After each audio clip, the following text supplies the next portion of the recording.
नमस्कार साथियों, target for IQ में आपका स्वागत है। आज की जो वीडियो हम लेकर आए हैं ये प्राइवेट डिफेंस से रिलेटेड है, जिसका एक पार्ट पहले बना दिया गया है, ये सेकंड पार्ट है। इसमें हम बताएंगे कि संपत्ति की जब रक्षा की जाती है तो क्या क्या अधिकार मिलते हैं, कहाँ पर जो ये एक्सेप्शन की कैटेगरी में आता है वो कौन सी बातें हैं जहाँ पर किसी व्यक्ति की मृत्यु कारित की जा सकती है या कोई उसको अन्य हानि पहुँचाई जा सकती है। इससे पहली वीडियो में हमने शरीर से संबंधित प्रतिरक्षा का डिस्कशन किया था, इस वीडियो में संपत्ति से संबंधित है। तो चलिए आज की वीडियो शुरू करते हैं। तो देखिए, सबसे पहले बात करते हैं हम प्राइवेट डिफेंस की। प्राइवेट डिफेंस में आपको पता ही होगा कि दोनों चीज़ें हैं कि चाहे शरीर की प्राइवेट प्रतिरक्षा की जाए या संपत्ति की प्राइवेट प्रतिरक्षा की जाए, उसमें सेल्फ डिफेंस मिलता ही मिलता है। सेक्शन 41 जो कि आईपीसी में 103 थी, अब बीएनएस में वो सेक्शन 41 के रूप में है। सेक्शन के मीनिंग को समझने के लिए ज़रूरी होता है, जैसे पहले डिस्कस किया गया था कि सेक्शन को ब्रेक करना ज़रूरी है और तभी उसकी इंटरप्रिटेशन सही तरीके से होती है। तो देखते हैं सेक्शन क्या कहती है कि कब संपत्ति की प्राइवेट प्रतिरक्षा के अधिकार का विस्तार मृत्यु कारित करने तक होता है। कब संपत्ति की प्राइवेट प्रतिरक्षा, अर्थात संपत्ति की जब कोई रक्षा की जाए तो उसमें जो अधिकार होता है, उसकी रक्षा करने का अधिकार, किसी ऐसे व्यक्ति की जो संपत्ति को लेना चाह रहा है या संपत्ति पर कब्जा करना चाह रहा है या संपत्ति को ले जाना चाहता है, उसकी मृत्यु कारित करने तक का अधिकार होता है। देखिए, संपत्ति की प्राइवेट प्रतिरक्षा के अधिकार का विस्तार धारा 37 जो आईपीसी में धारा 99 थी में वर्णित निर्बंधों के अध्ययन दोषकर्ता की मृत्यु या अन्य अपहानि स्वेच्छा कारित करने तक का है, यदि वह अपराध जिसके किए जाने के या किए जाने के प्रयत्न के कारण उस अधिकार के प्रयोग का अवसर आता है, इसके पश्चात प्रगणित भांतियों में से किसी भी भांति का है। अर्थात जो ये टाइप्स दिए गए हैं, जो ये प्रकार दिए गए हैं, इनमें से किसी भी प्रकार का है तो जो दोष करता है, जो संपत्ति को लेने का प्रयत्न कर रहा है या संपत्ति ली जा रही है उसके द्वारा, तो उसकी मृत्यु कारित की जा सकती है या उसको कोई अन्य हानि पहुंचाई जा सकती है। तो ये कौन कौन सी भांति है? पहली है लूट। आईपीसी में पहला पॉइंट लिखा हुआ था, जबकि क्या पॉइंट दिया गया है बीएनएस में? लूट। दूसरा है रात्रोग्रह भेदन। रात्रोग्रह भेदन, देखिए इसका मतलब यह है कि अगर किसी व्यक्ति के साथ लूट की जा रही है, अगर किसी व्यक्ति के साथ लूट की जा रही है, लूट करने का मतलब है कि उसकी संपत्ति लूटी जा रही है, तो अगर किसी व्यक्ति की संपत्ति लूटी जा रही है, लूटे जाने का प्रयत्न किया जा रहा है, तो जिसकी संपत्ति लूटी जा रही है, मान लो ए बी व्यक्ति की संपत्ति लूटता है या लूटने का प्रयत्न करता है, तो इसके पास ये राइट है कि ये ए की मृत्यु कारित कर दे, मृत्यु कारित कर सकता है या कोई अन्य हानि पहुंचा दे। अगर वो किसी अन्य हानि से बच सकती है उसकी संपत्ति, तो वो कोई अन्य हानि भी उसको पहुंचा सकता है। दूसरा पॉइंट है रात्रोग्रह भेदन। देखिए, सेक्शन को ब्रेक कीजिए, उसकी इंटरप्रिटेशन कीजिए। रात्रों से मतलब रात की बात की जा रही है, ग्रह मतलब घर, और भेदन का मतलब होता है भेदना। अर्थात कोई घर को भेद कर रात में अगर आता है और संपत्ति लेने का प्रयत्न करता है या संपत्ति लेता है, रात्रोग्रह भेदन, रात को गृह भेद कर कोई घर में आया और वो संपत्ति लेना चाहता है, तो उस व्यक्ति की भी मृत्यु कारित की जा सकती है, उस व्यक्ति की मृत्यु कारित की जा सकती है या कोई अन्य हानि पहुंचाई जा सकती है। मान लो उस संपत्ति को बचाया जा सकता है। तीसरा, अग्नि या किसी विस्फोटक पदार्थ द्वारा रिष्टि। कैसे रिष्टि पहुंचाई जा रही? अग्नि या किसी विस्फोटक पदार्थ द्वारा। रिष्टि का मतलब होता है कोई नुकसान जो किसी ऐसे निर्माण, तंबू, जलयान को की गई है जो मानव आवास के रूप में। देखिए, ये कीवर्ड्स हैं जिनमें आपको ये कीवर्ड्स निकालने हैं। कैसे? कोई भी निर्माण हो, कोई भी तंबू हो या जलयान हो। जलयान कैसा है? जो मानव आवास के रूप में या संपत्ति की अभिरक्षा के स्थान के रूप में उपयोग में लाया जाता है। संपत्ति की अभिरक्षा के स्थान के रूप में उपयोग में लाया जा सकता है। अब देखिए, मानव आवास मतलब जिसमें मनुष्य जो है आवास बना के रहता है, वो कोई भी निर्माण हो सकता है, कोई भी तंबू हो सकता है, कोई भी जलियान हो सकता है। इसके अलावा संपत्ति की अभिरक्षा, संपत्ति की अभिरक्षा मतलब जहां पर संपत्ति को रखा जा सकता है अभिरक्षा के तौर पर, जिस तरह से गोदाम होते हैं, गोडाउन बोलते हैं जिनको, वेयर हाउस वगैरह होते हैं, वहां पर संपत्ति रखी जाती है, उनका उपयोग किया जाता है। तो अगर ऐसी जगह से भी या इसके अलावा अग्नि या किसी विस्फोटक पदार्थ द्वारा कोई नुकसान पहुंचाया जा रहा है, कोई नुकसान पहुंचाया जा रहा है, तो सामने व्यक्ति को मैक्सिमम नुकसान क्या है कि उसकी मृत्यु कारित की जा सकती है, और या किसी अन्य हानि से भी उसको बचाया जा सकता है, तो उसको कोई अन्य हानि की जा सकती है। चौथा पॉइंट है चोरी, रिष्टि, गृह अतिचार। चोरी आप सब समझते होंगे, रिष्टि कोई भी नुकसान, गृह अतिचार यानी कि हाउस ट्रेसपास की बात की जा रही है, जो ऐसी परिस्थितियों में किया गया है जिनसे युक्तियुक्त रूप से यह आशंका कारित हो कि यदि प्राइवेट प्रतिरक्षा का ऐसे अधिकार को प्रयोग ना किया गया तो परिणाम मृत्यु या घोर उपहति होगा, मृत्यु या घोर उपहति होगा। ठीक है, मान लो कोई व्यक्ति चोरी करने के लिए आया है लेकिन उसके पास कुछ हथियार भी हैं। कोई व्यक्ति रात में चोरी करने के लिए आया, उसके पास कोई हथियार भी है, अब आंख खुल गई, कोई बंदा उठ जाता है। अब जब उठ जाता है उसने कहा अगर मैंने प्राइवेट प्रतिरक्षा का डिफेंस किया, हो सकता है ये व्यक्ति मुझे मार दे या कोई घोर उपहति कर दे, कोई घोर उपहति कर दे। तो ऐसी कंडीशन में क्या होगा, उसके पास वो प्राइवेट प्रतिरक्षा का अधिकार आ जाएगा। नेक्स्ट पॉइंट है सेक्शन 42।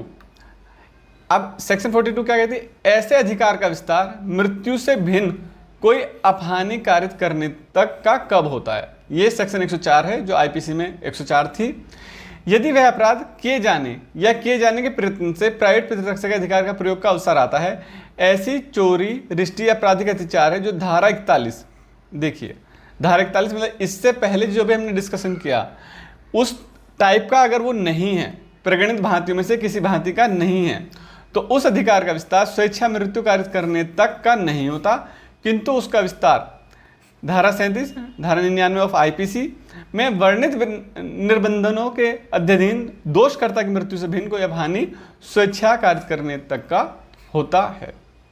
स्वेच्छा कारित करने तक का होता है मतलब वो जो इससे पहले जो सेक्शन है, जो सेक्शन 41 में बताए गए हैं उसके अलावा है, मतलब लूट है, रात्र गृह भेदन है, ठीक है, इस तरह के अगर जो वो हैं तो मृत्यु कारित की जा सकती है। अगर उससे अलग हैं तो मृत्यु कारित नहीं की जा सकती, कोई अन्य हानि उसको पहुंचाई जा सकती है।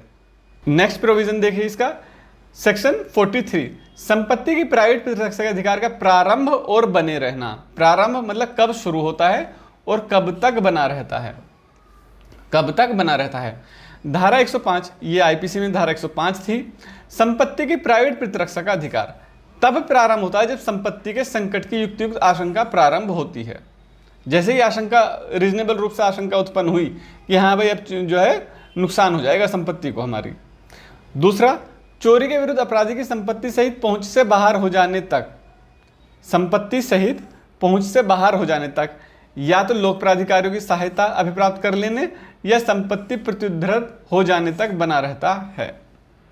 देखिए अगर कोई व्यक्ति चोरी करने आया और संपत्ति को लेकर चला गया तो अब उसका जो प्राइवेट राइट का जो डिफेंस था, अब कोई डिफेंस, अब उसके पास कोई राइट नहीं रह गया है, ठीक है, या वो जो है उनकी सहायता लेने के लिए पहुंच गया है, उनकी सहायता लेने के लिए वो व्यक्ति अगर पहुंच गया है, कौन व्यक्ति, जिसकी संपत्ति ली गई है, तो भी उसके पास ये कोई राइट नहीं होता कि वो जाकर जो है उसकी को कोई अपहानि करे या कोई भी उसको नुकसान पहुंचाए। जो राइट था उसका, वो राइट उसका वहां पर जो है खत्म हो जाता है, उसका जो राइट है वो वहां पर जाकर खत्म हो जाता है। अब इसको एक एग्जाम्पल से समझेंगे। देखिए ए व्यक्ति कोई चोर है जो बी के घर में चोरी करने के लिए आया, बी के घर में चोरी करने के लिए आया। जब ये व्यक्ति चोरी करने के लिए आया, इसके घर में चोरी करके जा रहा था और ये बहुत दूर चला गया, ये बहुत दूर चला गया। इसने जो इसके यहाँ सीसीटीवी कैमराज लगे हुए थे, इसने देखा कि अच्छा ये व्यक्ति, इसको तो मैं जानता हूँ ये चोरी करने के लिए आया था, अब ये वहाँ पर जाकर उसको कोई नुकसान पहुँचाए, तो नहीं, ऐसा नहीं है। क्यों? क्योंकि अब वो इसकी पहुँच से बाहर हो चुका है। अब ये जाएगा किसी भी लोक प्राधिकारी की सहायता लेने के लिए, लोक प्राधिकारी की संपत्ति जो है सहायता लेने के लिए जाएगा, तो अब उसको जो ये राइट उसका जो है खत्म हो चुका है। किस चीज़ का राइट है उसको खत्म हो चुका है? कि वो अपना कोई भी प्राइवेट डिफेंस ले। इसके अलावा संपत्ति प्रत्युद्धृत हो जाने तक बना रहता है, कि जब तक उसको संपत्ति जो है नहीं मिलती है, उसकी रेंज से बाहर पहुंच जाती है, तब तक वो राइट उस पर रहता है। अब एक बार वो चीज रेंज से उसकी बाहर पहुंच गई, तो अब ऐसा नहीं कि वो घर पर जाकर उसको कुछ करके आएगा, ऐसा नहीं होगा।